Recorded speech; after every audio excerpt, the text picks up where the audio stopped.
Urakaza neza kuri Ukwizera, umuyoboro uzajya wigisha mu Kinyarwanda ibitabo byiza byahindura ubuzima bwawe. Uyu munsi turatangira ku gitabo The Power of Your Subconscious Mind.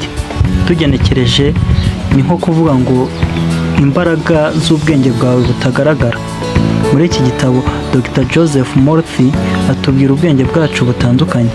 Ubwenge bugaragara ari bwo conscious mind n'ubwenge butagaragara subconscious mind. Avuga ko ubwenge butagaragara bufite imbaraga zo guhindura ubuzima igihe wabukoresheje neza.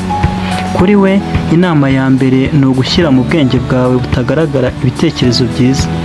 Urugero nk'uko ushobora kwibwira uti nzatsinda cyangwa nzabaho neza. Ibi bituma ubwenge bwawe butangira gushaka inzira yo kubigeraho. Mbashimiye kubana nanjye uyu munsi. Mu bihe bikurikira tuziga uburyo bwo gukoresha izo mbaraga mu nzozi zacu. Ntibibagirwe gukora subscribe no gusangiza inshuti n'umuryango.